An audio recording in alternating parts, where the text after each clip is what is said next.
Good evening. It is Tuesday, May 5th, 2015, and this is The Refinery, where grassroots organizations work to refine conservative messaging into conventional wisdom.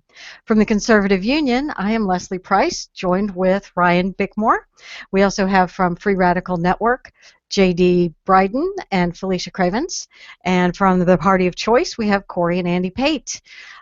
We are live Tuesday at 8:45 Central on the refineryshow.com. You can go there anytime to watch, listen, subscribe to the show via YouTube or podcast.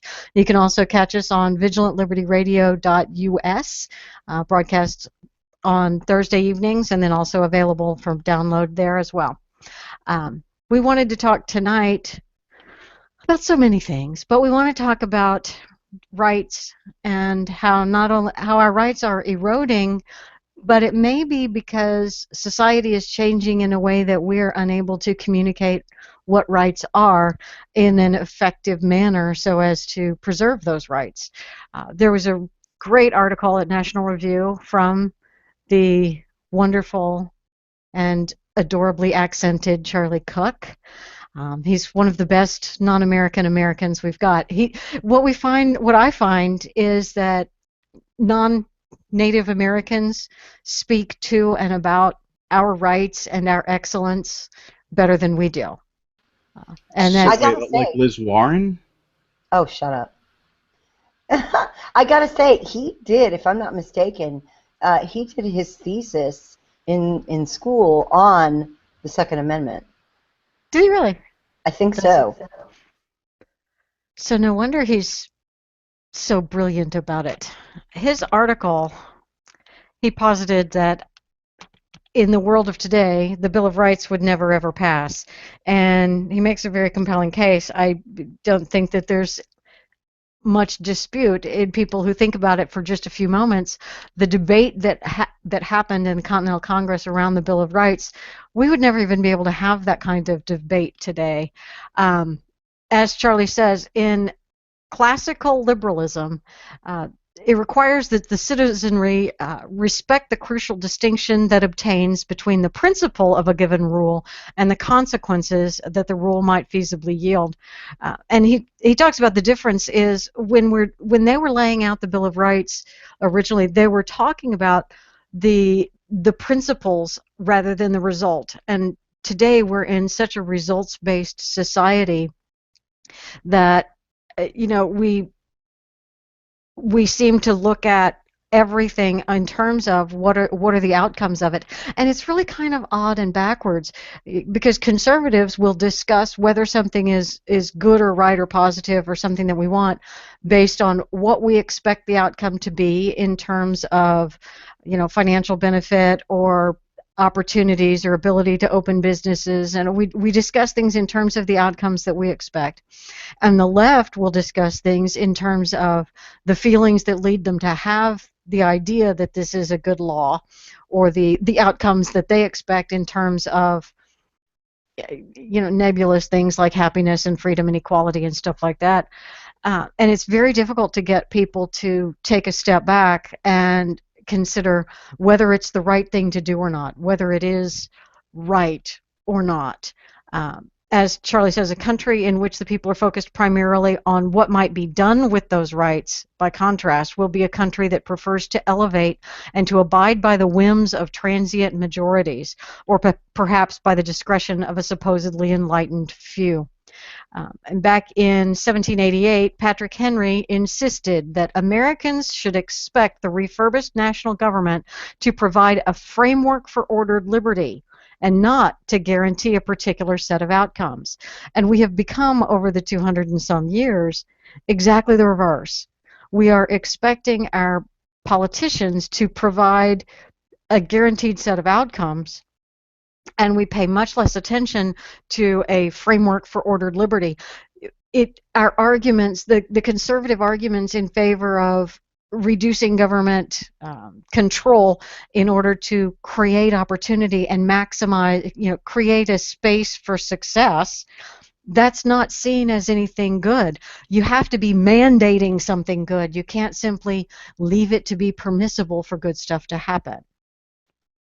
And we're unable to make this we're unable to make our arguments convincingly, and we are our own worst enemy here on the right, and I see it happen because we'll make arguments about why Obamacare is bad because it'll increase the deficit or because it'll increase the number of ER visits, and we're not making a convincing argument that government mandated healthcare is wrong. We're trying to argue against Obamacare on the basis of facts and figures and statistics, and people roll their eyes and answer with, yeah, but we should care for everybody, and healthcare is a right, etc.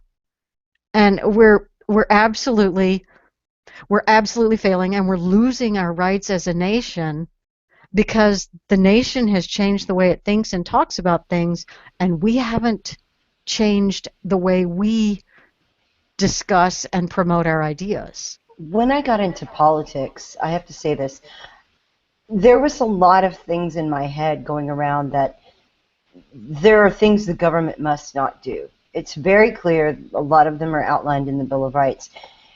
And yet, if there is no one who will say to elements of the government that want to do things that they are not permitted to do, and there hasn't been for many years, people who are willing to raise that outcry and understand what it means and fully join that fight, to say, you must not do these things, then it stands to reason that people are more outcome-oriented than principle-oriented. And as you said, when we talk about those principles, we are just sounding like Charlie Brown's teacher to people. And it's Exactly. difficult. It's difficult to get through that noise. But the thing is, the American populace does not want facts, and they don't want statistics, and they don't want to talk about the deficit and the debt and how they're different and how one is fundamentally blah bitty blah bitty blah. I can't even keep myself awake with that kind of conversation. We tend to argue with facts rather than preach with principles. What convinces people is not an argument, but what converts people is preaching, and people will be converted via principles and theory and philosophy. We just aren't talking about it right, because the leftist principles that they preach, and they do preach all the time, but the principles are what win the arguments and are what convince people to be liberals. I'm a liberal because I care about the poor, or I care about income inequality, or I care about women. Those are principle-based arguments. And I want government provided health care because everyone should be cared for, and the government should guarantee you a certain minimum level of health care.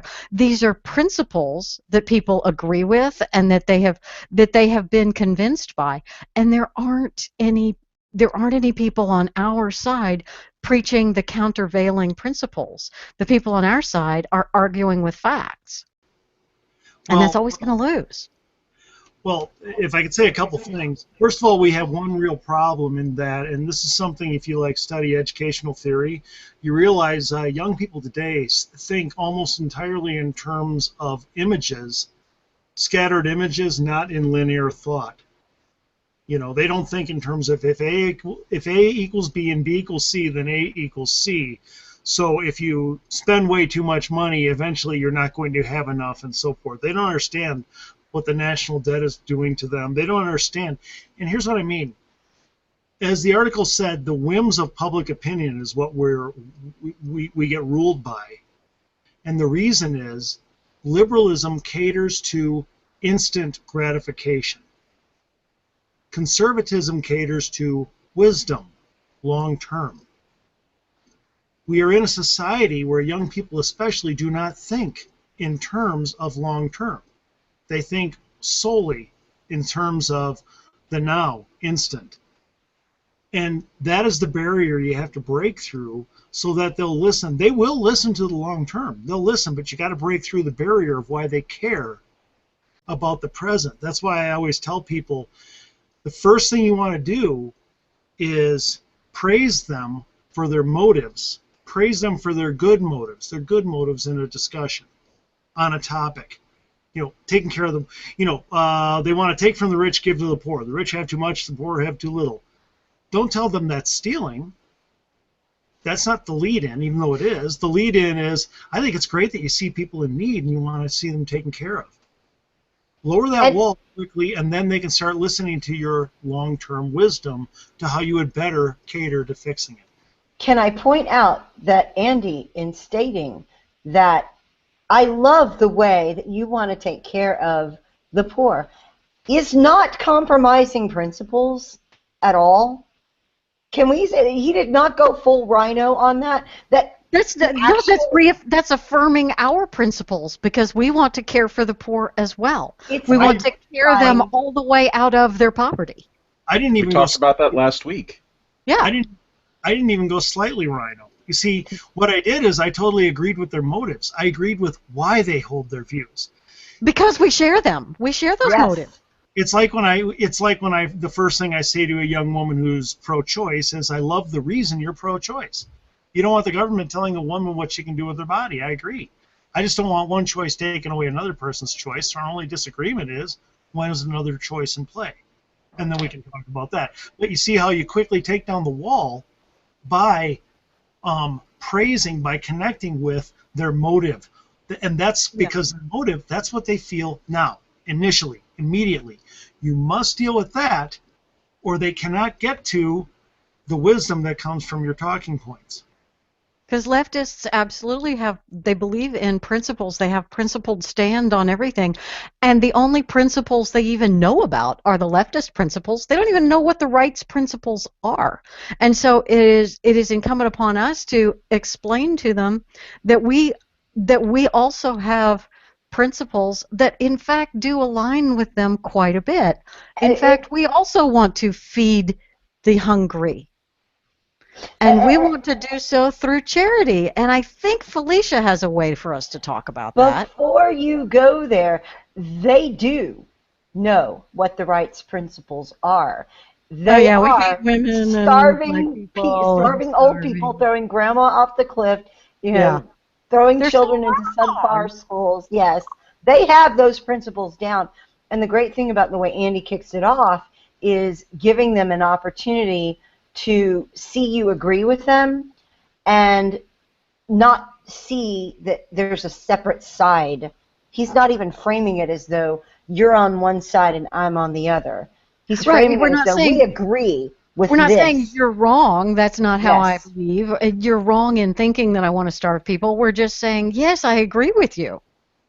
And leaving it unsaid that what they thought of us was incomplete or was inaccurate. Let them come to that awareness on their own.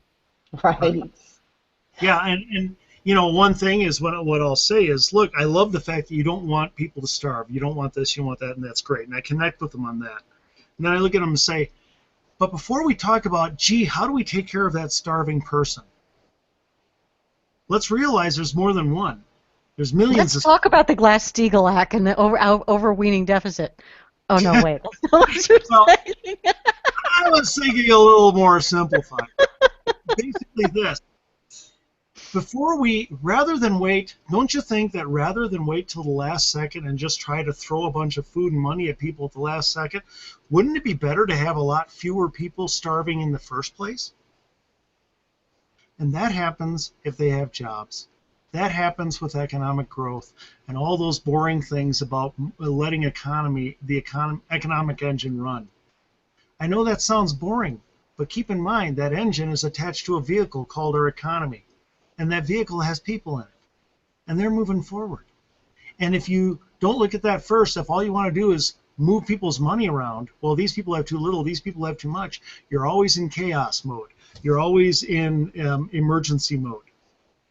How about, why don't we take a step back and have fewer people be starving in the first place? Then we can better take care of those who remain. I was just going to say that on that subject, it might be hard to go into that immediately. There's especially when you're talking with somebody who is not interested particularly in politics. If you just are in a normal setting and there's somebody that you can strike up a conversation with somebody who you don't really know what their politics are, or even if you do, somebody that you just want to briefly get into a discussion with them. I think that there's something there that you can't just jump directly into issues about deficit and all that stuff. It's so much easier if we have some stepping stones, and that's something that we've been thinking about here for a while now. Something that we've been wanting to bring up in a segment. Fishy, if you would introduce our secret weapon. Okay, I want to walk people through this really quickly from Charlie Cook to here. We've talked about how speaking constitutional language at people and expecting it to accomplish something is a fruitless effort in a lot of cases for people who haven't read it, don't pay attention to it, who don't even understand it or haven't really lived thinking through those things. Andy talked about the limitations of the way certain people think and how it's not linear and it's not a thought process that goes from A to B to C. So obviously doing the things that, say, Tea Party has been doing about constitutional education are great for understanding where we are and knowing that we have to argue for certain principles and things. But they're not good for communicating to other people who are apolitical, who are unengaged, who are very little engaged. Andy's often said that between now and the presidential election in 2016, this is our prime opportunity to talk to people about preparing the ground, to do a lot of the work that the candidates can later benefit from, but that we can't go in and wait until the beginning of 2016 to start working. We have to start now. We have a whole extra half year that we could be talking to people about issues that resonate with them, issues that the candidates can then later pick up on and connect back with those people once we've prepared the ground. Have I stated that right, Andy? Is that the way that you've been thinking about it? Absolutely. Right now it's time to prepare the ground. And by the way, like JD was saying, yeah, you don't want to. I was talking more if you're talking to somebody who's a little bit more politically oriented. But right now we're talking about preparing the ground more with the apolitical and reaching a lot of people who are apolitical, maybe left-leaning. And in that case, this isn't a time to beat people up with better arguments. It's a time to take down walls so that you're not rushing in the last 4 months between an election trying to beat people up with better arguments. If you take down walls now, and actually a lot of times don't even give your argument, but create a thirst in them to want to know more from you because you're not always shoving it down their throats, then you're going to make a lot more impact. So the question that occurred to me a few weeks ago when we first started talking through this is, how do we help people get practice on issues that they're maybe not used to talking about? The conservative base tends to be very good at talking about certain issues. We are winning on the right on guns and abortion, and while we could do better on both of those are still very solidly winning issues for us. But there are other issues that have more broad relevance or more broad appeal that we can be mining and using to steal people who have been left-washed, who are apolitical, but they have Hollywood influences, or they have news influences, media influences, academic influences, whatever. We could start to plant seeds in people with issues that maybe conservatives haven't talked much about, but that can establish those connections. And so we've been brainstorming some different topics, and one of the easy ones I think that we could find was feeding ordinances. Now, some people may not know, but certain cities have started banning or fining people who go into the inner city and feed homeless people due to certain regulations they're writing. And there are any number of reasons why that they state, and then there are any number of reasons why that you could surmise from the way it's being done. But feeding the homeless is an issue that people from Occupy can resonate with, people on the left can resonate with, and certainly people in the middle can resonate with. And so what they see when they hear about a feeding ordinance and it's approached properly to them, is a bunch of bureaucratic nonsense on one side and hungry people on the other. We've talked about how to become better storytellers. This is one thing I think we can focus on. It's got broad appeal. It has easy cases to know and understand examples. It has human faces and stories that you can put with the conversation. And it's a very easy open. And so what we're going to do for the next little bit is try to work through some ways to talk about the feeding ordinance using specific stories. The way that I think this should work for a person who's considering picking up a new topic to talk about is familiarize yourself with the details of several stories that are making your point in the category that you're looking for, and we will do that. And then figure out how to make an opening of that, summarize that case so that you are able to talk about it quickly, and then to decide whether to close, how to open the discussion, and then whether to close with a conservative tag somewhere in there so that your ideas are tagged with conservatism. The whole point here in these discussions is to get away from talking about several stories. What is that? I'm sorry. The whole point is attempting to get away from the use of the labels conservative, Republican, whatever, and talk issues with people that our candidates, again, can come back and pick up later and brand later if need be as them caring about those things too. But not to start with the platform and the branding, to start with human stories that touch people. So, to begin with, I know JD wanted to start one. There's one case that he looked at and started working on. So, I'm going to kick it off to JD.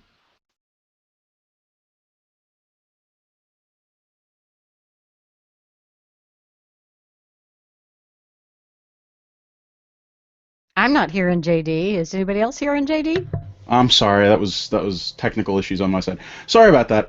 I just was saying thanks for walking through this technique, and I hope that I can't wait until we do more of these things because it's just very exciting. So when I looked through the stories that Fishy suggested, I looked through all three of them, but the one that really resonated with me, I read it and then I wrote something to me how it would go in my mind if I'm talking to somebody. If I'm talking to my barber, which is something I'm sure we want to talk about in a bit, but if I'm talking to somebody who's cutting my hair and we're making small talk, something that really resonates to me was the story, and what I wrote was, can you believe what happened to that 90-year-old guy in Florida? The guy got hassled by police because he was feeding homeless people.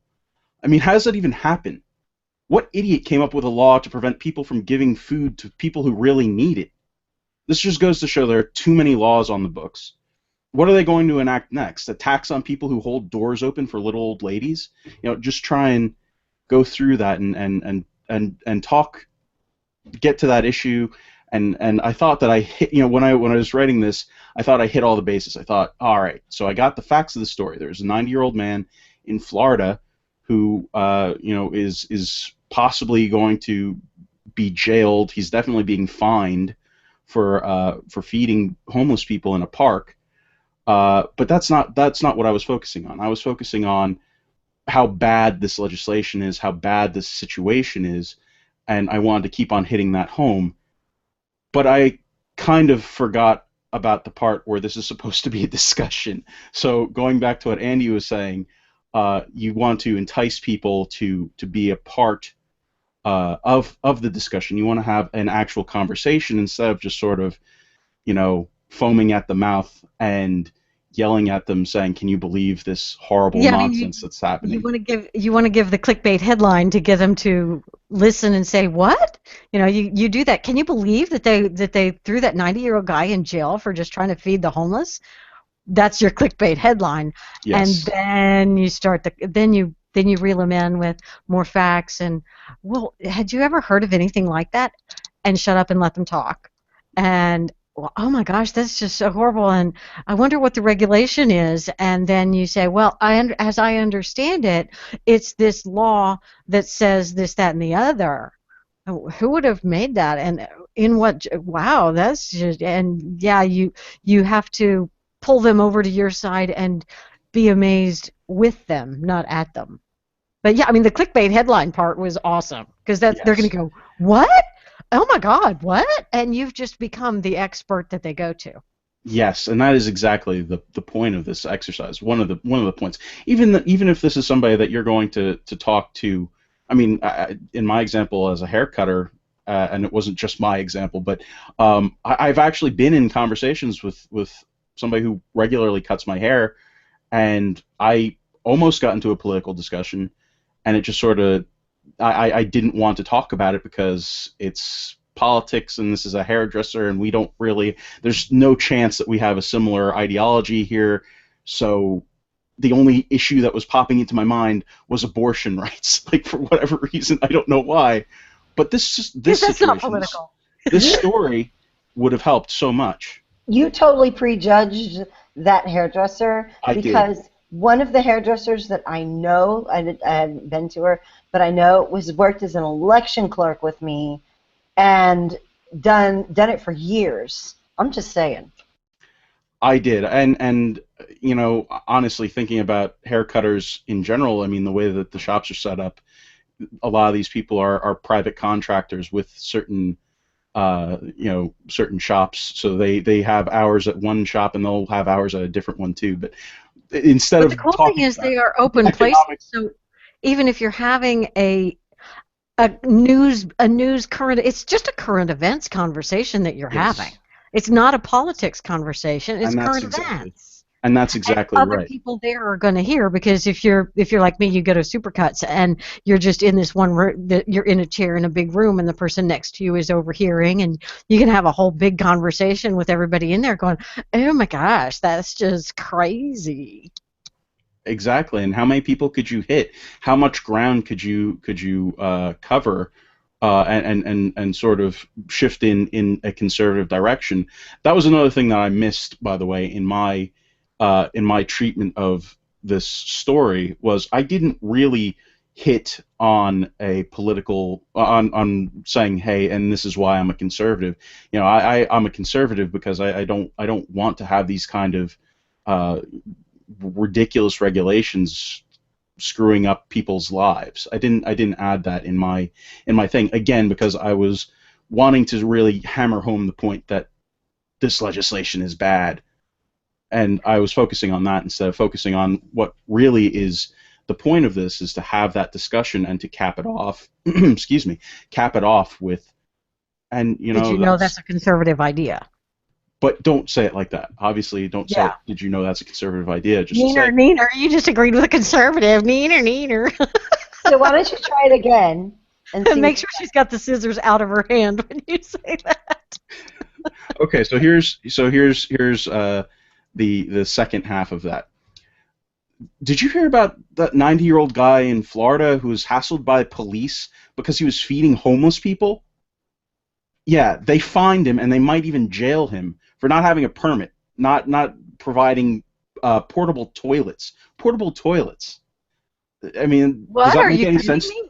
Does Really? that make any sense to you? No, Does that make that any sense to doesn't. you? No. I mean, the guy's just trying to help homeless people, but There's a government law for that? we've got government guys hassling him. I mean, is that crazy? Am I dumb here? Is Well, is like, this was it crazy? was Is it it the just me? cops or I mean, who was it that was hassling him? Do you Yeah, know? it was the cops. It was the cops. Wow. Yeah, apparently it's against the law if you don't have a portable toilet there, you can't feed people. You can't feed the home. It Was that seems from like the toilet lobby or what? I, to me it's if you have these kind of and what kind of a law is this? This is the most regressive kind of law. It hits the people who can afford it the least, homeless people. Who would make a law like this? How many laws like this are on the books? I mean, to Well, yeah, I me, thought we were supposed to care for homeless people and take care of the poor and stuff like that. I think we should get the government out of this kind of business. It doesn't seem like it's right. I agree. I agree. That's crazy. There's just too much government there. And stuff like that is why I started paying attention to politics. I don't really pay much attention to politics. Do you? What type of politics are you into? Well, I mean, to me, I want less of these laws. I want less of this kind of craziness. So I'm Well, actually a yeah. conservative. Oh, really? That's what conservatives are for? I thought they kicked grannies off of cliffs and stuff. Huh. No, Food there's a food for lot of thought. bad Well, press. We've thank you so had much. That'll be $25. We'll see you again in 2 weeks. $25 for this. I said Oh, I'm a see, conservative and here. and now we lose Jeez. a whole nother convert because he thinks the haircut's too expensive. Yes. Listen, I don't take $25 haircuts. It's $14. That's it. But once you I tip, then it's 20. well, that's true. But that's between you and your hairdresser. Well, yeah. I heard Hillary doesn't tip her hairdresser. So Well, yeah, because she's a fiscal conservative. I can't believe I actually said that. but I think I mean Oh, yeah, the second take was much better. It was a lot less confrontational and more conversational, absolutely and which is why I decided to just have the conversation with you. And I no, have it's to great. I say, love that. Fermented in the chat brought up, why did he even need portable toilets where there are no police cars around?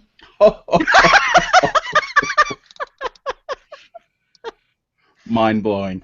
That was excellent. Good one. Good Bar one. Ted for the win. I So the next story, I think Ryan has looked into one. Ryan has one about a chef in San Antonio. Are you ready for that, Ryan? Yes, I am. And I think JD should play the part of your hairdresser. okay. Okay. I'm up for that. Hey, it could be the person behind you in line at the bank. It could be the guy who's bringing you your Sonic drive-in drink. There are plenty of opportunities, so think through other places that you have to wait with people, other places like tire shop. Oh, I have a tire shop story someday. But yeah, different places that you could find another person that you would be engaging in conversation with. Yeah, the situation I'm envisioning is like a neighborhood party, neighborhood barbecue. You know, all the kids are out playing together in the front yard one night. You know, something like that. Kind of talking to someone I know a little bit, or on a treadmill next to someone at a gym or something like that. I think I would kind of start by saying, hey, I was reading the news the other day and I saw this story about a lady who was a chef and she was trying to feed the homeless like every Tuesday night for a couple of years. She would, That's awesome. yeah, I know, she would go and give food to the homeless people outside. She'd cook extra at her job and, you know, bring it out, and I think that's an awesome idea. But she's actually being fined $2,000 for feeding the homeless. What? I know, it doesn't make sense, does it? Why? There's got to be something else. No, there's 71 cities in America that have, it's against the law to feed the homeless, to give free food to someone or to share food with someone. Are you serious? Yeah, it doesn't make sense to me why the government would have to get involved in that. Like, why do we need to tell people who they can feed or not? I mean, her point here, you know, she's fighting this and she's not going to pay it, and she says, I'm Christian and I'm commanded in the Bible, if I see someone going hungry, I need to give them food. This is a religious belief for me, that's why I do it. And they're trying to get me to stop. But I don't know, I agree with her. I think she should be able to help her neighbor. I think you said the government stopped her. What? Like, I mean, I don't understand that. Well, the city of San Antonio, she was giving food out like she always does, and a local police officer came up and said she can't do that and gave her a citation for a $2,000 fine for feeding the homeless. What?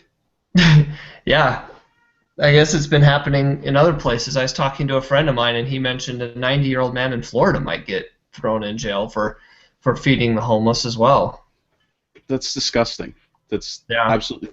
And I like when, I mean, I like when things are at the personal level. It's so much easier and more effective if I want to help someone to just walk over and give them my extra food. You know, my wife and I went out to dinner. We have a big carry out. We couldn't eat everything. Why can't I give that to the guy on the street corner who needs food? To me, that seems like a good idea. I mean, I think we should be able to help people however we want. That's braver than me. I would never even think about doing that. That's, I mean, and yeah, I mean, totally, you should be able to do that. That's, that doesn't make any sense. Yeah, I mean, I mean, part of this is kind of why why I pay attention to politics and news and things like that. Is, I mean, when I hear there's ordinances like you can't feed the homeless or you can only do it at certain hours or in certain places or something, I like to. But kind this of fight isn't against like this isn't this. This is not something that's happening in Washington, right? This is not a DC thing. Because I mean, I hate how they bicker. It really just I can't deal with that. It, No, it's not a DC thing. As I mentioned earlier, there's 71 cities now that have laws on the books. As far as I know, there's no federal law. It's just in your cities, which is, you know, kind of why it's important to pay attention to local things. You never really know what's going on. That's why I like to pay attention to, you know, stories, learn what's going on in my local government, stuff like that. is there anything like this happening near us? No, there isn't in Salt Lake right now. But I mean, you can definitely stay involved. I can give you some good news sources to read or some good people to follow on social media or whatever that can get this kind of thing out to you if you want. Awesome. Yeah, please, thanks. Because we got to make sure it doesn't happen here. That's good. That was nice. Well done, guys. Very well done. So, Andy, I wonder if there's an angle on some of these, and I haven't read up on the history of all the feeding ordinances, and the causes are probably different on each jurisdiction. But I do remember the scuttlebutt when Houston did something along these lines, that it was an example of cronyism and nepotism and corruption, because it was mostly the big institutional homeless feeding organizations that were trying to shut down the small casual feeding stations and to drive everybody to drive the homeless people and force them into the big institutional places that get subsidies from the federal government and get all of their big donations and stuff like that. And they wanted to basically put Little Sisters of the Poor out of business, so that the big homeless facilities were where people had to go. And I don't know, I suspect that that's the kind of case that we're dealing with in all of these feeding ordinances, that they are an example of corruption and cronyism. In some places, I think that that's possible. There's all this downtown renovation, there's neighborhood revitalization, where people just, you know, in government want to push out the unsightly elements. I mean, they're not going to do anything as drastic as, say, what Brazil does with their homeless children, but they want to clear the streets, have people not be harassed. Panhandling has been a problem, aggressive panhandling in some cities. I can understand the desire to moderate that, but I think that can be done with interaction with authorities rather than punishing people who are attempting to bring food to the homeless. You bring up a great point, too, that in talking about these stories, we should have ready in our minds, in the back of our minds, some of the background and the information into why a particular policy has been out there. You don't know when you might run into somebody who says, well, I wouldn't want to have a bunch of homeless people gathering around here. The point is that these people are taking the food to where the homeless are, again, instead of driving them into locations. But the counter argument there could be, well, we want to drive them into these locations so that we can get them the services they need. Well, that's another argument you could make, but that's not, I think, the primary purpose behind these ordinances. They will claim it is, but it's not the primary purpose. Because if it were, I think they would be able to say, well, you can bring food to these people and then provide them information as well, something like that. You know, Yeah, give because them an opportunity. you want to be able to tie it back and make the larger philosophical argument that it is an example of out of control government, or it's an example of cronyism or corruption, or it's a typical example of some larger principle at work that is an example of something that conservatives stand for. Because And otherwise they're just, oh yeah, feeding the poor, we like feeding the poor, and liberals always talk about feeding the poor, so I'm a liberal because I care about feeding the poor, and you haven't really gained anything by having this conversation. well, and the idea, casting it against the government, the local government, the state government, the federal government, whichever entity happens to be the bad guy here, you're continually tagging government as The bad guy. the bad guy. And that's important, I think, in conversations with people. You just say that you want smaller government, people imagine all sorts of things going away. But if you're leading with things that they would want to see gone, it's a different conversation. It's a different theme. Right. I want the charities to be able to feed the homeless, and the government is stopping me from doing that. I want people to be able to take care of each other, because I believe in communities taking care of one another and people taking care of people, and the government is getting in the way. And that's very much of a government versus the people type of argument, and that's the right angle to be having on it. I think you're right. So at this point, before we go any further, well, no, okay, we'll do the third one. I'll do the third one, the third story on this issue, and then I want to have Andy kind of give us feedback on how we've done, because he's been awfully quiet. So there might be some things that we're missing or that we need to add, that sort of thing.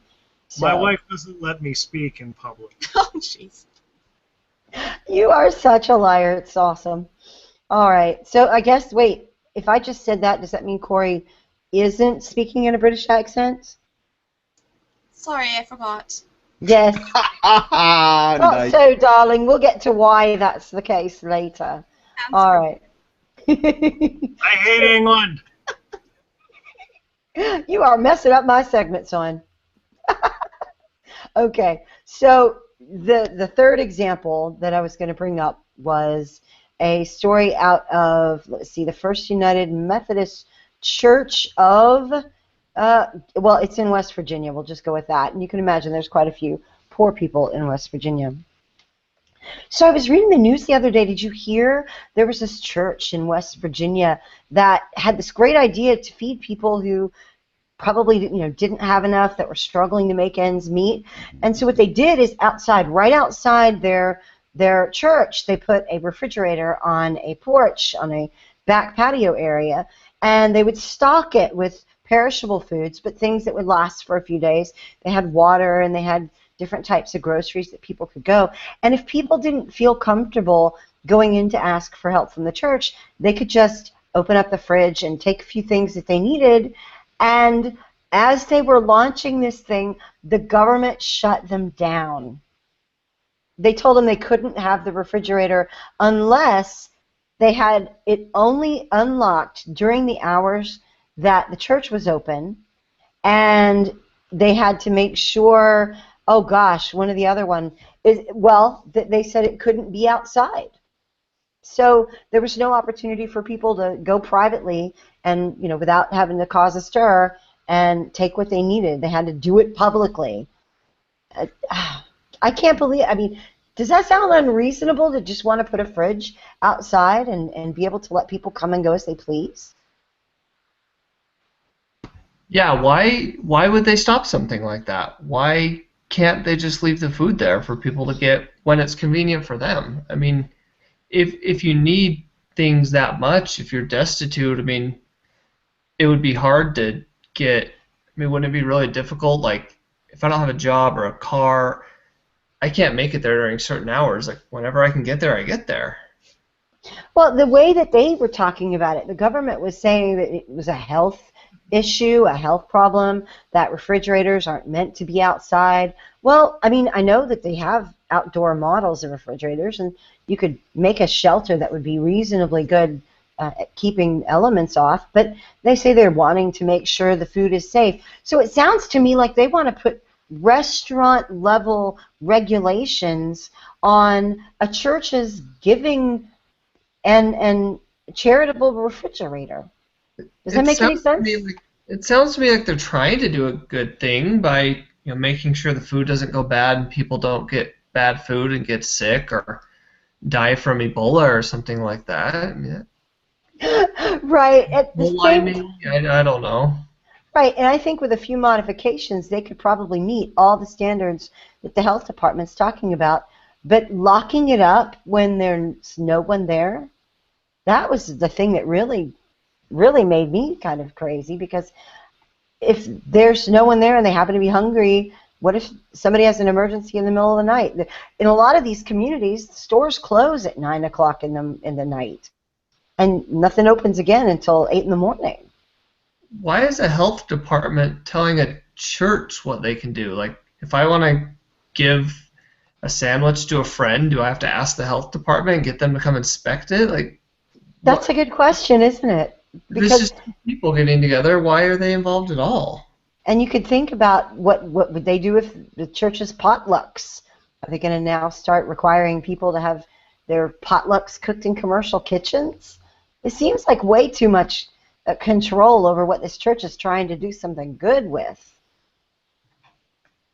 Yeah, I agree. That I don't get why they're trying to make that their business. That seems really weird that they have anything to do with that. Right, and that's why I kind of keep up with the news, because stories like this, they get me all upset, and then I want to do something about it. So, I keep reading up on things like this. I've been following some other stories about this and government getting in the way of people trying to help the poor, and it makes me crazy. So there's more. That isn't just crazy local sheriff getting on his high horse or something. This seems to be a movement all over the country. Different cities are trying to put in laws that says you can't feed the homeless, or if you do, you have to provide a portable toilet or something. Some of the stories you would not believe. They're crazy. I'll send you some if you want. Yeah, that sounds good. That seems really weird to me. Like, I don't get what these people are trying to do. Yeah, you and me both. Maybe we'll figure it out. I'm going to do some more research on it, and I'll get back to you. All right, thanks. That sounds good. There you go. All right, so we've gone through 3 examples, 3 stories that are really quick. Did you ever tag it being conservative? Did she? I didn't, but now that I know it's Ryan, I can email him. I'm going to send him some more stories. I've opened the door for future communication on this issue. Oh, cool. Okay, I like that. I like that. Good way. So, yes.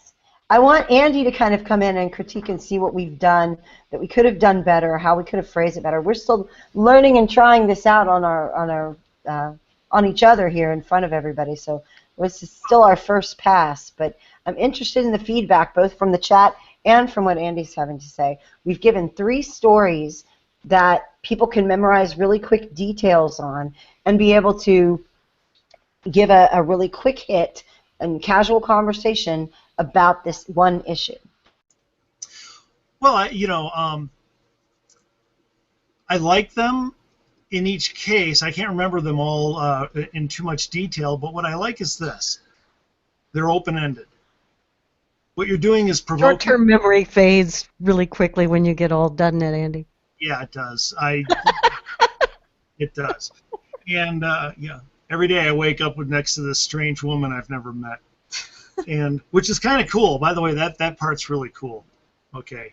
Now, what I like is that they're open-ended. You provoke thought, right? You do not drive them through the points. Remember, as I always say, the biggest wall between us and people who are either apolitical or left-leaning is that they believe we disapprove of them and want to tell them how to live their lives. They believe conservatives want to control them. And so when you try to drive them toward your conclusions with your points, they're feeling railroaded. They're feeling corralled. hustled. They're feeling controlled. Okay, and that is what you want to do. I mean, that's what you want to avoid. You want to avoid coming off as controlling. And so when you provoke thought, leave it open-ended and let them talk about it. The one thing that I would toss in there and always try to do is after you provoke thought and they say some things, respond with praise for their convictions, praise for what they have to say, their ideas. No, that's a good point. I like that. You see, when you praise their ideas, then they want to run with it some more. Okay, rather than just fielding their ideas and then playing ping pong and okay, now it's my return of volley until I get them to a point. One last thing is, it depends on the situation whether or not you want to do the conservative branding. If you're going to see these people again in the future, like it's at work, it's at, in some kind of setting, it's best not to do the conservative branding up front because then it's more inviting for the future. Okay, if you're only going to see them once or twice more, then you might want to mention, yeah, this is that it's a conservative branding that you're doing. Yeah, I actually had a situation with somebody that I work with who I've really loved getting to know. She's a fantastic person, and it was along the whole lines of welfare. And I really don't even remember how the conversation started. We were just chatting, and somehow we got on the conversation of welfare and food stamps. And she and I are on opposite sides of the aisle for sure, but she likes to discuss ideas and concepts. And so as we were talking, and we were talking about welfare and everything and food stamps, and she's like, yeah, but I have family members who have needed food stamps. They've needed that handout. And I said, well, yeah, I totally agree with you. There absolutely are people out there who need help, and I don't know anybody who's a conservative or a Republican who would disagree with that. They care about people too. They don't want to see people in need or starving in the streets. I said, but the bigger concern, at least for me, is that you've got people who are abusing it. And when you have these people who are abusing the system who don't need it, that means the people who are truly in need aren't getting what they need. And we're not really helping the right people. And she thought about that for just a second. She goes, okay, yeah, no, that makes sense. I agree with that because you're right. I would want the people who really need it to be getting it and not the people who are just working the system. No, never mind. Go ahead and on to the next. I guess maybe to sum up, I think that at least listening to me, what's being the point is that if you think this is going to be a one-time thing, go all out. If it's a one-night stand, just say everything. If it's something that is a potential long-term relationship, slow your roll. Don't be creepy. Don't put all the cards on the table right then and there. Just keep on. Let the relationship continue. Yes, because remember, you don't like to be sold to all the time. No. What are you going to do if you see somebody who's trying to sell you some great product or some multi-level marketing thing? You're going to walk the opposite way. So you don't want to be that person. That's why it's so important to not come off scripted. No, I mean, right here we're doing scenarios. That's different. But I mean, if you're there at the time with that neighbor at the job or whatever, then it's super important to pose it and let them run with it. Praise them for the good motives, and don't draw conclusions for them unless they want to run there with you. Because that'll create thirst for them to want to hear from you again. It keeps them from thinking that you want to control them. And that right there, you're breaking a lot of the stereotype that's keeping them from listening to conservatives. And by the way, in Christianity, we talk about planting seeds. You don't have to be the one to seal the deal. Right. Remember, in 2016, we're going to have Republicans up there debating, and that whole year, all these debates, and people are going to see a lot of those debates. If you prime them up in front by taking away a lot of the fear of conservatives, then in those debates, a lot of the points will be hammered home very well. And that's what the key is. It's all about, in 2015, it's about making America safe for conservatism. We've got to get ourselves out there as non-crazy people who are also conservative, and the reason we need to tag ourselves and brand ourselves conservative is because we tend to not talk politics or be intimidated away from talking politics or to not label ourselves because we're uncomfortable with claiming to be a member of the Republican Party, God knows, but we're uncomfortable with branding ourselves conservative or libertarian or anything. And what happens is the public hears the liberal message as a non-branded message. They hear the liberal message as just the way the world is. And then when they hear anyone that they care about or listen to or pay attention to identify themselves politically, that person is liberal. So what they're left to conclude is all the things that I like and agree with must then be liberal, because I never hear that the things that I like and agree with are actually conservative. And so you have poll after poll shows people saying that they believe in all of these conservative things and yet identify as liberal Democrat because the only label they've ever seen is liberal Democrat. It's like they've been drinking Pepsi all their lives, but then the only canned carbonated beverage they ever see is Coke. So they would tell you that they love Coke when they've actually been drinking and loving Pepsi forever. But No, it's because they're not the drink that they're loving doesn't have a label on it, and the only thing they ever see with a label on it is this nasty, ratty can of Pepsi that's disgusting. They don't drink from that, but they see this Pepsi label as being something disgusting and weird and crazy, Tea Party, and then they see really pretty, shiny, fancy liberal. And then they have what they think and what they believe, which is unlabeled, but what they think and believe is good, and the people that are shiny and happy are liberal, so what they think and believe must be liberal. And that's why that's why I think we have to focus on making sure that when we make friends with people and when we're known as somebody who is thoughtful and rational and reasonable and has great ideas about reasonable, rational stuff, we also make sure they understand that we are conservative. yeah, Because otherwise they're going to assume we're liberal. yeah, Leslie, I'm not against branding. I'm for it. What I mean Yeah. is this. And you know, and you guys know me. Everywhere I go, everybody always knows Andy is the ultra conservative, and that's what I'm always branded. No, but you're that pro-choice guy. Real life, folks. But here's the thing. I'm talking about the end of the one discussion, trying to close the sale, which you're not saying, by the way. We're saying the same thing. But Right, we are. try to close the sale in that discussion. They're going to feel controlled, and you're going to lose them. You're going to win the debate and lose the war. They'll agree to get you to go away, and then they're going to go vote Democrat. Do the branding. Make sure they know the brand. Make sure they know the branding of who you are in your relationship. Yeah. You're going to have, in other words, you're going to have plenty of opportunities to let it be known. Oh, I'm a conservative. In fact, I go further than that. I tell people proudly I'm a Republican. Oh yeah, proudly. I love it. Proud of it. Couldn't be happier. You know, I'm not one of these people. I don't like shying away from my party. I'm very happy with it. But in that discussion on that one issue, because you brought it up, you know, man, did you hear about that story with, right? In that discussion, I'm probably not going to, unless I already have a trust level with them, you know, I'm probably not going to use the branding at the end there.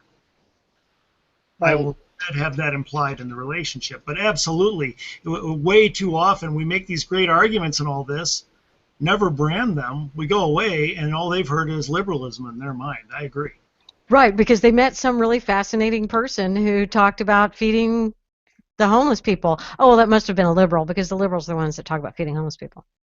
Unless you've clarified, and this is assuming that this is at the, you know, while you're in line at the grocery store and it's somebody you're never going to see again, and you have that great conversation, make sure there's a way for them to have understood that interesting, positive person who cared about the poor was a conservative.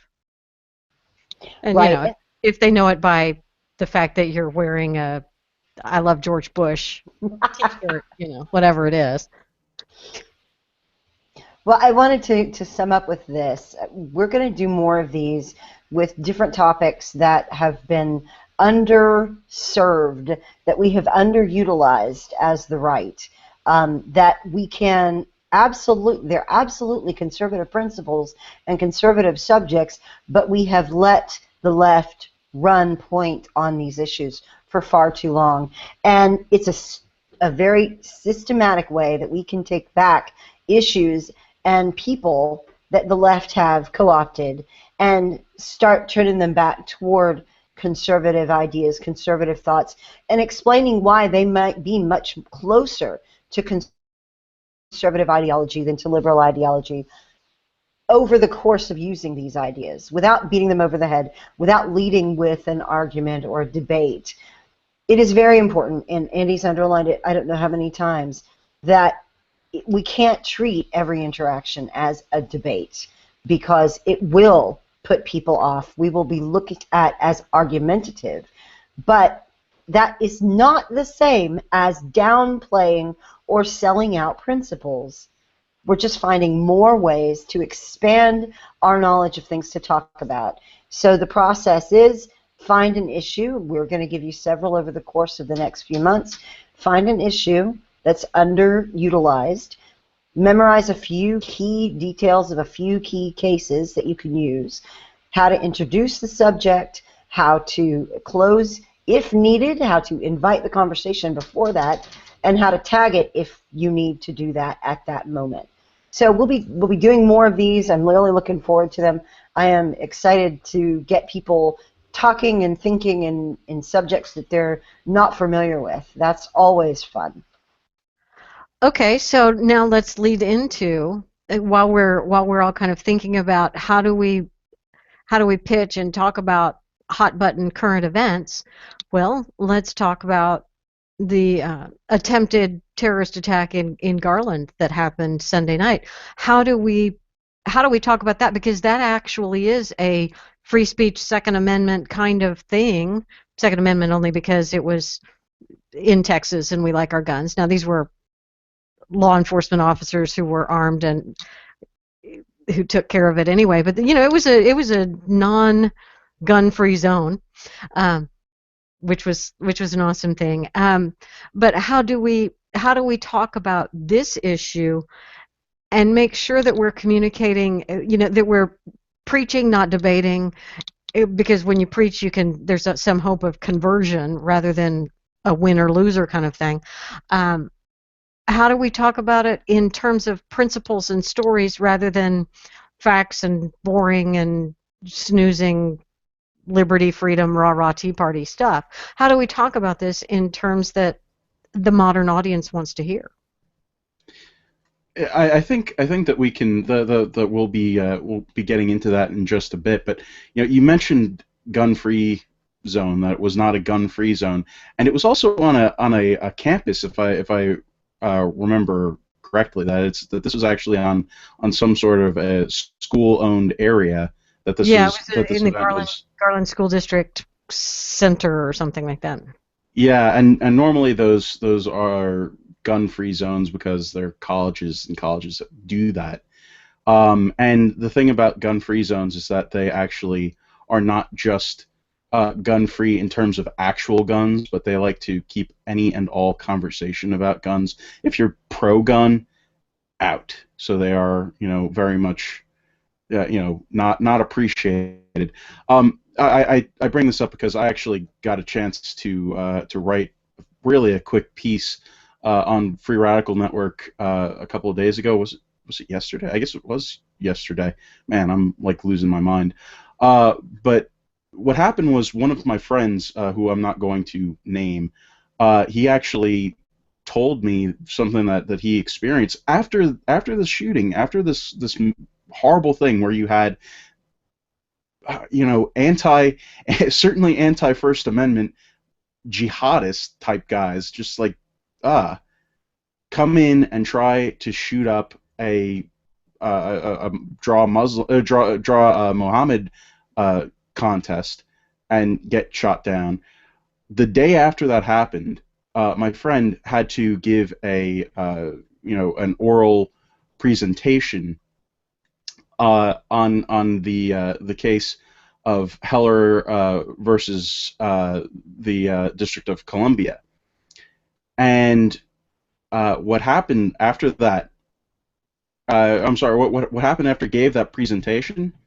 His professor came up to him and said, looked right at him and said, "You're lucky the First Amendment protects your freedom of speech."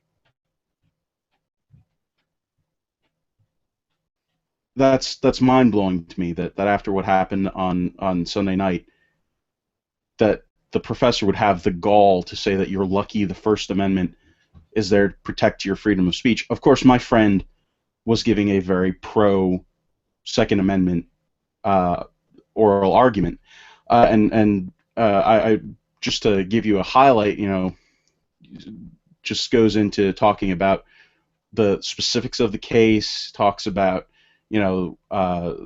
what happened there, or gave some statistics about how gun control has been just a horrible idea in a lot of instances where it's been used, and he he ended it with the dealing with history. Hitler, Stalin, and Mao all implemented gun control before they killed their people. This is something our founding fathers were scared of, not necessarily that people would be sent to internment camps, but of a tyrannical government taking over.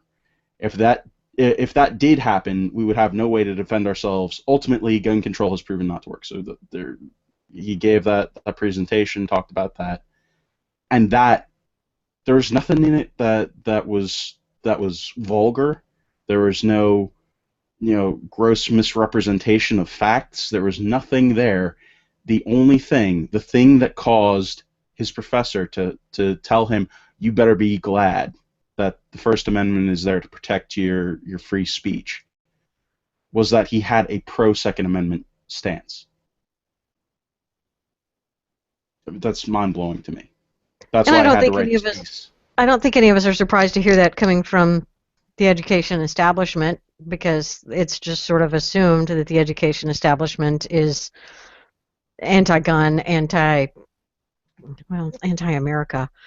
Um,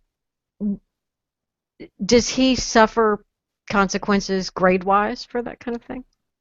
I don't know. I'm not entirely certain. He's finishing up. He's still finishing up his class there. He's got one more day, so I'm sure we'll see later what happens. I hope that he doesn't, but I don't know how one makes that kind of a statement after people used guns to protect the First Amendment. And was there an alternative way he could have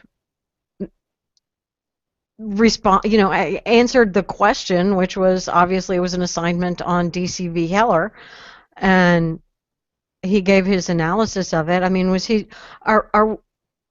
are students supposed to just answer in the way they think the professor wants them to, rather than answer in a way that the facts lead them to? I think I would say, sir, I think you should be glad that that we have First Amendment rights, because that way you get to hear opposing views rather than being sheltered. Ooh, score! Good one. See, I really love a First Amendment open, free society where I get to hear your views and you get to hear mine, because that way we grow stronger by learning from one another, not weaker by walling each other out. Of course, the problem with that is that if you go and act assertively to your professor who just told you to your face that you better be glad that you have the First Amendment to protect your little tirade there against gun control, kid, obviously that's not exactly what he said. That's a paraphrase. That's, to me, how I would envision that the intent behind what he was saying, and certainly it seemed like that. It's kind of hard to do that when you are intimidated by a professor who controls something that's very, very important. There are so many people who are in so much debt because of grades, because of trying to get that degree. So it's taking your life into your hands by going and talking back to a professor, let alone going and giving a presentation that is in direct conflict with your professor's politics. So the one thing I will add about this is that thanks again to the First Amendment. Well, not just the First Amendment, but in New Jersey, we are a single party. We are a single party conversation recording state. So if one person has consent, that means that you have the ability to record your conversation. And of course, if you're in a conversation with somebody, you can be that one party that gives consent to record the conversation. So in New Jersey, this is where we catch professors. This is the place to do it. So if you are a New Jerseyan in college and you have a professor like that, please record your conversations with the guy. You can just put it up on the internet anonymously, whatever. It's enough. It is something that can end careers, and it's something that, you know what, if this is the kind of stuff that they're pulling, that's something to think about. Yeah, just so you know, I totally agree. I wouldn't want the kid endangering his grades. It's not worth it. Discretion is the better part of valor. You can't just be bold, you have to be wise. And I'm simply saying what I would love for that prof to hear, because I'm an ex-lib, I'm an ex-liberal, I was raised in leftist academia, so I don't like that professor. It's that simple. But you're right, that professor would punish your friend for doing that. Right. And the other thing that I just want to point out is that while my friend did give a factual presentation, and one that was good in terms of logic, and it was sound logic, it was sound facts, it was sound content. It also was not something that was really particularly. It obviously didn't change the professor's mind. I don't know if it changed any of his classmates' minds.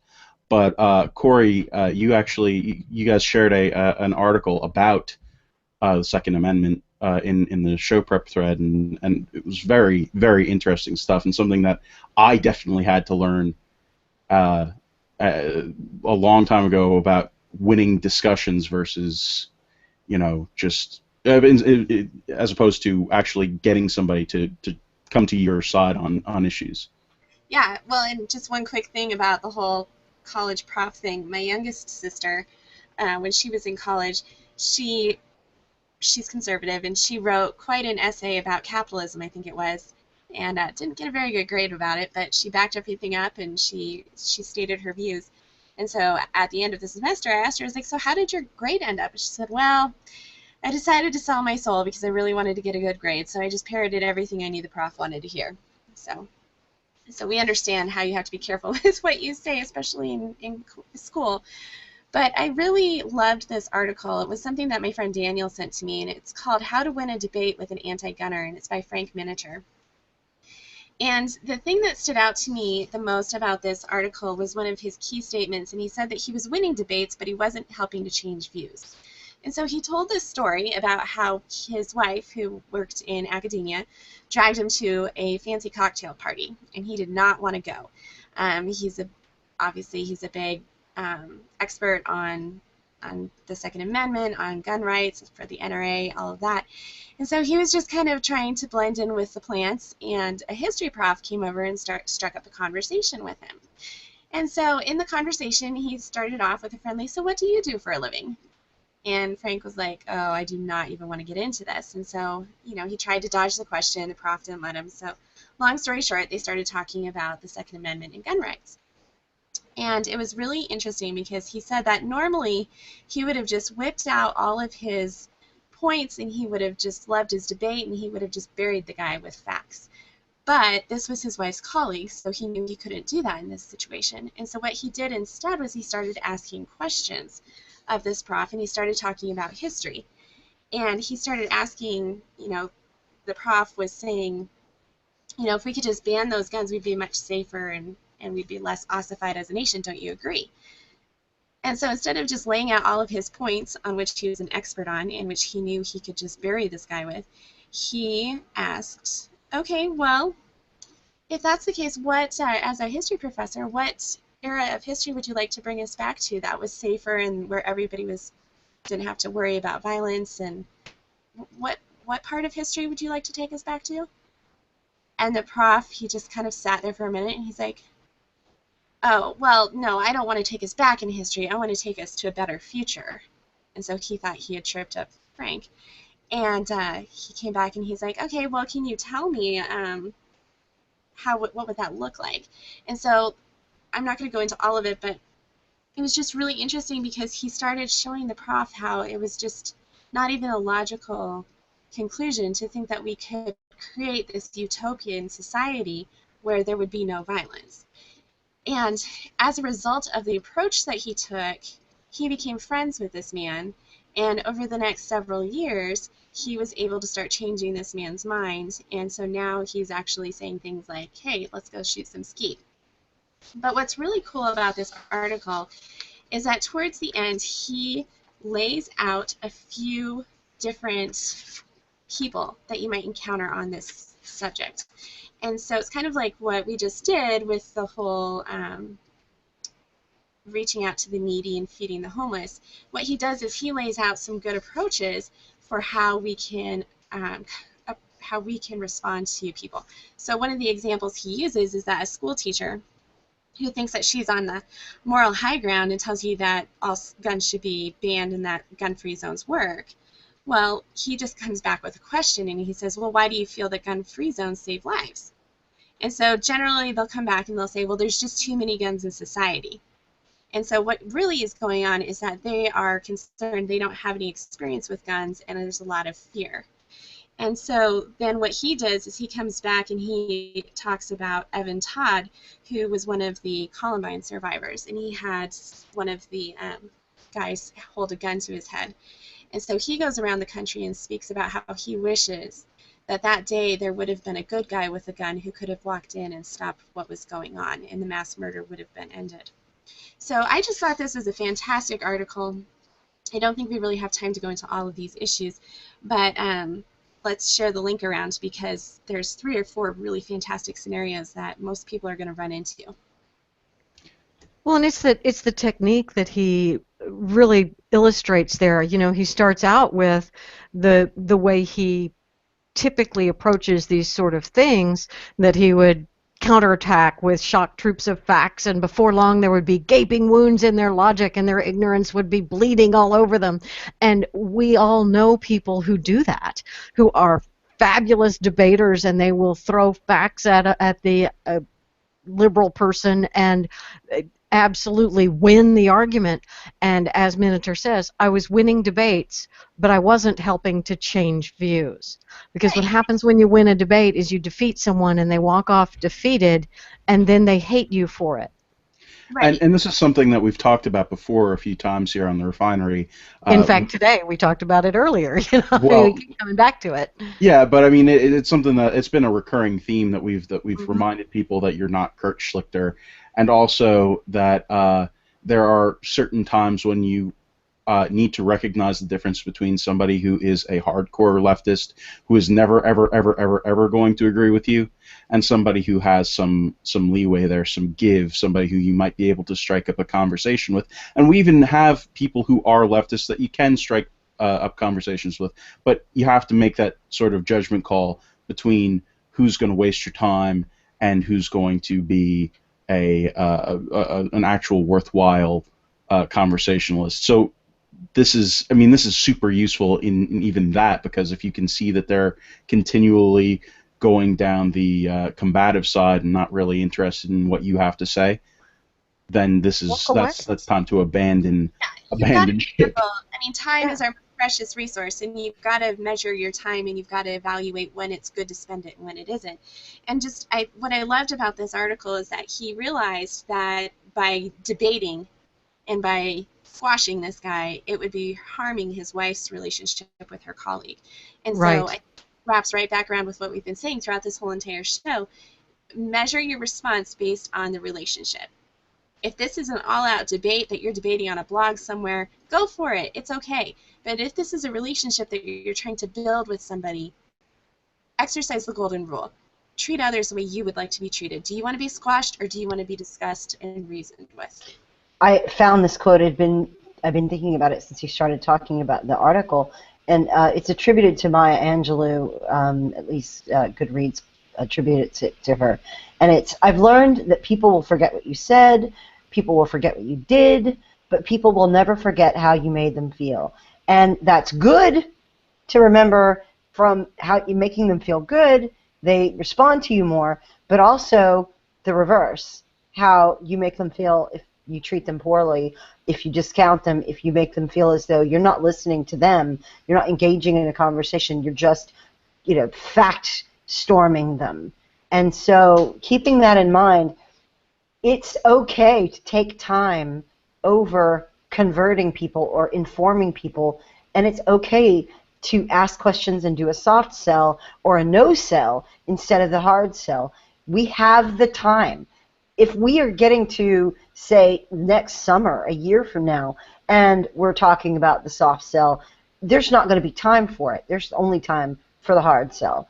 But for now, we have all the time, over a year, to start doing this slow and meaningful communication with people that allows them to feel good about us being in their friend circle or their acquaintance circle, and opens more doors to have more conversations. Who knows what else you might be able to talk to them about because they feel good about you.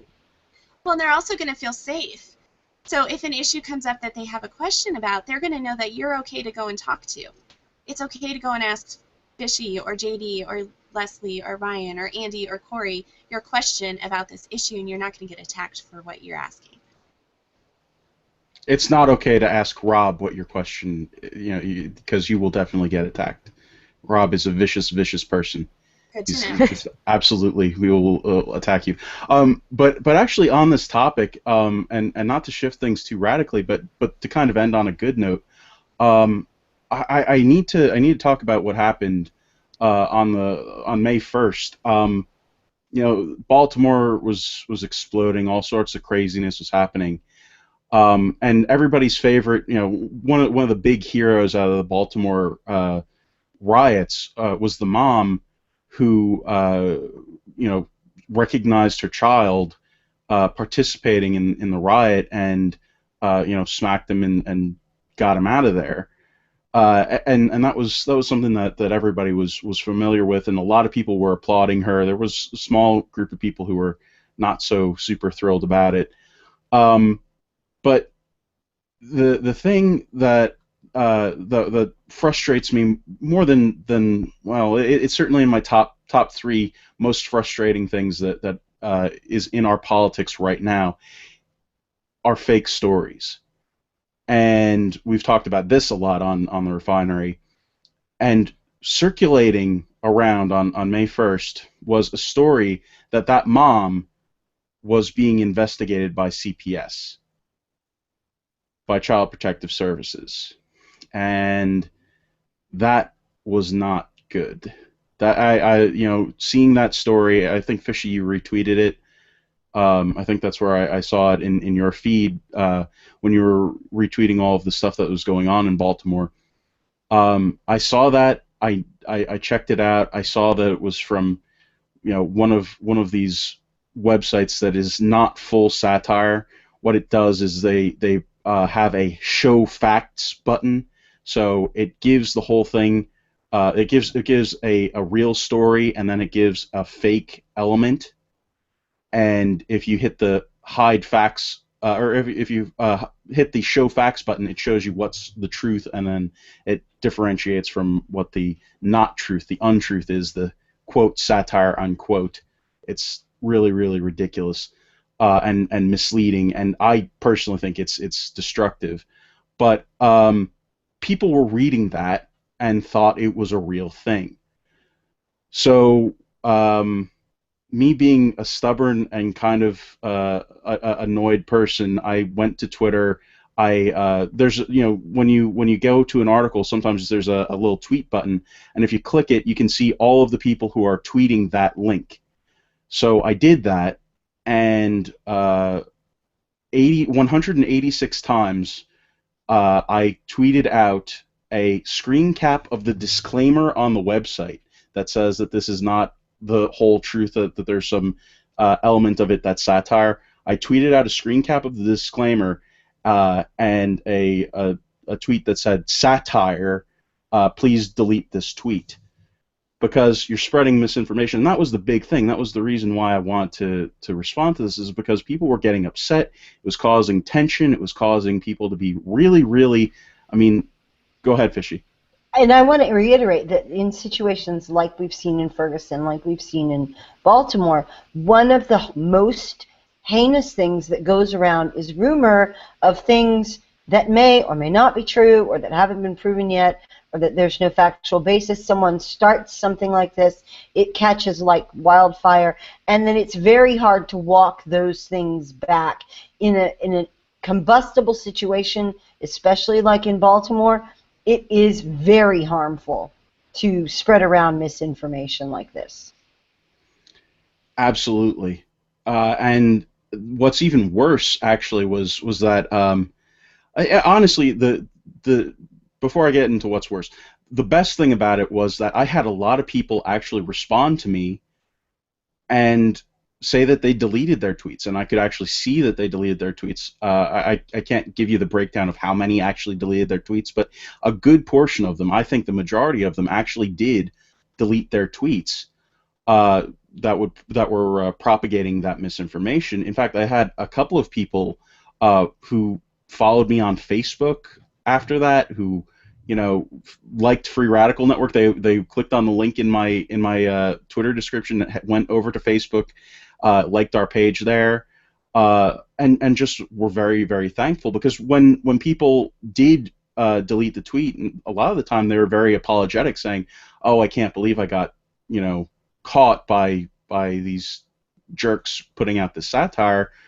And I tried to strike up a conversation as much as I could, but a lot of it was copy-pasted, I have to admit, of basically just saying that there's a lot of this stuff going around these days. But those conversations I had with not just Republicans, but with Democrats, with progressives, with people who, just don't like the fact that they're getting jerked around through these various satire sites. In fact, I had one person who is following me on Twitter and is very, very nice, did a friend follow for me. She sent me the first, or she tweeted the first link. Then she said, "But what about this?" When I showed her the proof that it was satire, she said, "But what about this one?" She sent me a link to the National Review. I can't remember what the name of another fake site.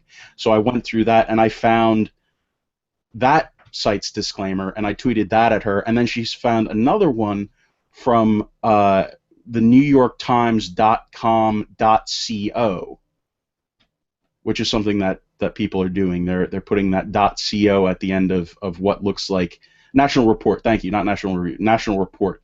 National Review is a great place. Go there. National Report, bad place. It is satire. Anyway, so National Review is where Charlie Cook and Kevin Williamson are. So definitely that's not parody. Definitely if you not were to satire. ever slam National Review, our relationship would be so over, just over. Yes, So National Report, yes, National Yes. Report is satire and scummy. Yeah, I wish that Kevin Williamson's Appalachia piece was satire, but it is not, sadly. So anyway, I went through that. I think I only had 5 people who disagreed or said, "I'm not deleting the tweet," and those people, it was really, really ugly, because I actually have an instance of this pulled up over here. So after I said that the story is fake, she said, "I will not delete the tweet. Satire is about highlighting a truth no one will face." And I said, "That's your prerogative. I just want people to know it's fake." And then she said, "But the kidnapping of children by CPS is not fake. See the bigger picture." So she's using. Oh, bless her heart. She's using it as justification. Just because there's one ill, she's putting this out. She's propagating this misinformation because it fits her narrative. And that's what we're dealing with. We all know people like that. There are people who will never accept that they made a mistake. You can never correct them about anything. I'll bet she's really pleasant to work with. That's just the kind of person who will never admit to making a mistake and will justify anything with some made-up way of because to be wrong would be to admit failure, or I don't know, whatever it is. It's And a you know what it smells like to me? It's the flip side of truthiness from Stephen Colbert. exactly, exactly. And those people you just walk away from. I do. I just oh well, whatever. I don't even respond because that's just there's an awful lot of stuff out there that believes itself to be worthy of our response, and it's just not. Mm. It's absolutely not. And I And want to say sorry, that go ahead. also that when we're talking to people amongst ourselves in the conservative side who berate folks for not thinking through an issue or not being familiar with, say, the Bill of Rights and the principles behind them, and yet we use satire knowingly. Oh my God, you've never read Hayek in the original Klingon? I mean, come on. Yeah, we have people who berate people in the middle for being ignorant, and yet they will deliberately choose to share things that are deceptive because it fits their narrative, but can criticize the same thing on the left. You have to have clear eyes about this thing. You have to. Absolutely, and I think the thing that I was proudest of this whole uh, tweet thing was the fact that there were a lot of people who passed it on, a lot of people who continued to share with their friends that this was a fake story. And I actually have I got a Facebook, or I got a direct message from somebody saying that they're letting people all over Facebook know that it's fake, letting their friends know that it's fake. This was the same person who sent me the story about the NewYorkTimes.com. Again, I will squash these reports on Facebook as I see them. So it's just that was the thing that I was so happy about, was that people actually paid it forward and continued to try and debunk this stuff. And But back to the relational portion of our program, the relational theme, JD made a bunch of friends. He made a bunch of friends and people who will listen to him because he has now established with them a reputation for promoting the truth, for debunking lies. How valuable is that going forward for him? hopefully it's something that we get some really good conversations out of it, and some honest debate, and some solutions. That's what I'm hoping for. That's all I'm looking for, and that's all I want. And I think for JD's Twitter warrior battles that he went, I think he deserves a round of applause, right? I'm so lame. I'm so impressed with myself and my stupid sound effects. That's just sad. Carry on. I think before we go, I think Ryan had something that he wanted to just quickly touch on. No, I had Oh, some okay. comments for after the show, not Oh, live. okay. So I'm Okay. good. There's Yeah, secret stuff that happens. He did bring up that Pradeep Shankar and Ken Gardner always say that logical consistency is hard, and it is something we should strive for. And both of those guys, yeah, they do need to get the credit for pushing that as well, for trying to keep everybody honest in the political Twitter world.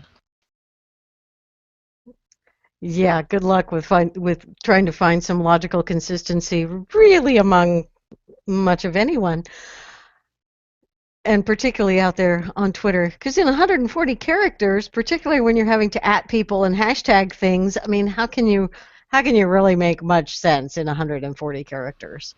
Oh, but now you can quote other people's tweets, and then you get to count all that, and then your own 140 characters. Also, don't be Debbie Downer. Stop that. She's Okay. Twitterist. Don't be Twitterist. It's sour grapes because I have a hard time communicating in 140 characters, and other people are very successful at it, and I'm jealous of that, but I can't really admit that I'm jealous, so I have to decide that Twitter is stupid. It's totally juvenile, and I confess that I am totally juvenile about that. Oh well, that's just the way I am. It's sour grapes. I've never really advanced beyond the age of 12. By choice, I have freedom and liberty, and it's my It's my choice. Anywho, we didn't even really talk about Garland. I guess we can talk free speech and all of that next time because, what more is there to say other than that those ISIS guys from Arizona, I guess Arizona is one of the states that has free open carry. So maybe they thought that by going to Texas where we don't have open carry, that it would be a little bit safer. But we didn't even have to have um, concealed carry citizens to take them down. It was law enforcement officers right there. And so that was a whole decent thing. And we've seen the signs about ISIS Zero Texas too, and how the good news is out of that even the officer that was injured, he was only injured in the ankle and he was treated and released. He was never even really checked into the hospital. So it was minor injury on the good guys and 2 dead bad guys. So that was some really good stuff. And it was all in the name of free speech. And anybody who is writing an article about this event and says anything like, I really support free speech, but click away from that article because that person does not support free speech. That's all I'm going to say. You don't need to spend any time or invest or let the people writing those kind of articles make any money from your eyeballs looking at their websites. There are an awful lot of people who say stuff that is unworthy of our attention. But all of the people at the refinery are totally worthy of everybody's attention. And we didn't actually even have an Andy article to talk about this week. Although you did go see the Avengers and write a review about that, right? Yep, just silly stuff. It was a very good movie. Cool. Everybody go see the Avengers. And we're done for the day, aren't we? We're over time as always. And that means we're going to finish the show and we will be back next Tuesday at 8:45 Central. And you can visit us anytime at therefineryshow.com to see this show via YouTube or any of our podcast locations. Those are all listed over on the right. And there will also be short segments clipped out every day from this show, and those will be available via our YouTube channel. You can also listen to us at vigilantlibertyradio.us. Anybody else have anything to say before we sign off for the week? No? All right. Thank you guys so much for watching us live and for participating in the chat room, and we will see you all next week.